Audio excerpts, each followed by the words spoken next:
So we're actually very excited about this new decision made throughout California for our students. We have already been on track with trying to alleviate as many barriers as possible with our students. And so we've worked with liberal studies, and we have waivers where if there was content taken ahead of time, they were able to waive a specific C set, which is one of the assessments that they need to take. And so that's been in the making, and it took several years to even get that approved. But now through AB 130, we are able to use course content, not just for CSETs, but also for CBEST. And CBEST covers single subject and multiple subject, maybe even special education. That's a different department than myself, but I know that they also have assessments that they need to take as well. And so this is a big deal for us because it'll allow students to have us evaluate their transcripts and their prior coursework to be able to say if they are knowledgeable in specific content areas to move forward in the program instead of spending several hundreds of dollars and taking many assessments. Mm-hmm. And how does this affect new incoming students versus students who maybe want to transfer into the program? What does this mean for those two groups? Right. So either way, transfer or new incoming students, if they choose a specific content area or major that is connected directly to education. So for instance, liberal studies for multiple subject, or if they choose math or English, we have specific courses in those departments that are for teachers. And so if they come in either way and they choose those courses or that pathway, then it will help because we'll know already what courses that they are taking, and we'd be able to say, okay, they're on the right track, this will be approved, or what have you as we move forward. So that's great for those students. For students that are coming in that have a completely different major, it'll take a little bit more work. We'll have to go through and look at transcripts and look at courses and see if they transfer. We might even have to work with CTC more on that. So this will take time. It's not an automatic enrollment for every single student that says, now I don't have to take the test, because it definitely opened the doors. But at the same time, we have to get organized on our end to be able to look at everyone and to see what they've taken, what they still need to take. We need to look at priority. We need to look at how many years they've already been in the program or what have you, and be able to help work through that. So it's almost as a case-by-case basis, but at the same time, we also, the newer students that come in, we know what to expect from them as well. So we have to do a little backpedaling. We have students that are in our program with exceptions, right? So they have been admitted, but maybe they haven't finished all of their testing. So those are our first priority. We need to look and see what have they taken, what can we do to help them where maybe that's not the case anymore. They might be too far in the program where it might help to just take the test and be done, because if they do need a course, then that'd be in addition to, right? So that may not be the best scenario for those students, but students coming in, if we take a look at their transcripts, we can say, hey, you need these classes, maybe one or two more classes, take those, and then you know, with our courses or before, and then you'll be able to be okay to move forward. So some students may appreciate that option more than the assessments. Assessments have been a barrier for many students, especially our students of color, and we're excited about this transition into, I think, a more equitable opportunity for various students. And we're excited that the commission is acknowledging our capabilities of teaching our students.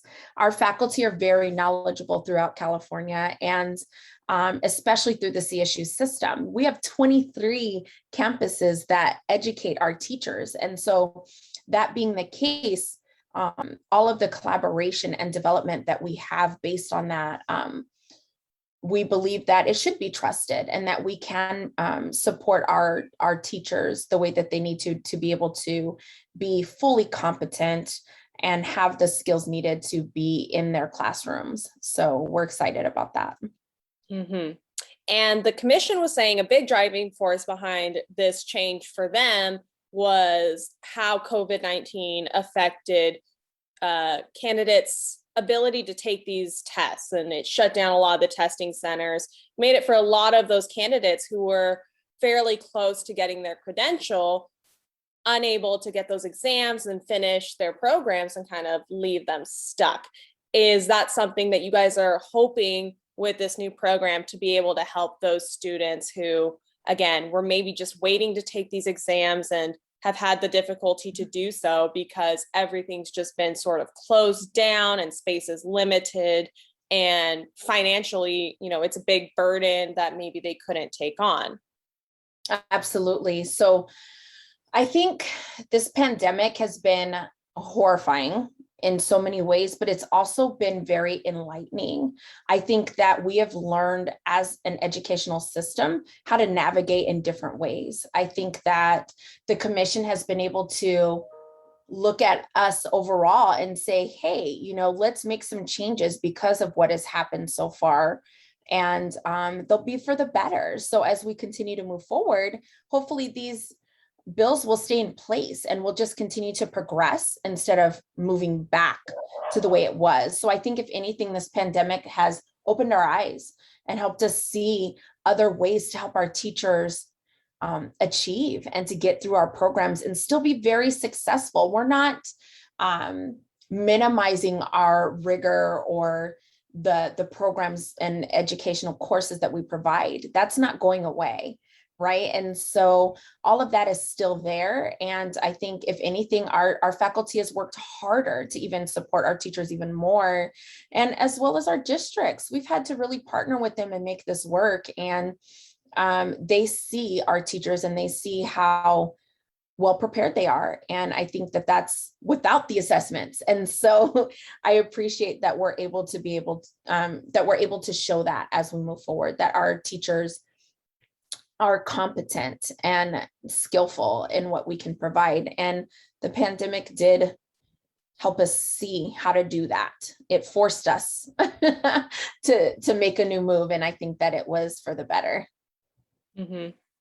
And so CSUB's program before this bill was passed, kind of going through it and from hearing experiences of other people, it was really, the easiest option was if you were the liberal studies major, that would kind of be the easiest option to get the waiver, to skip the exams and things like that.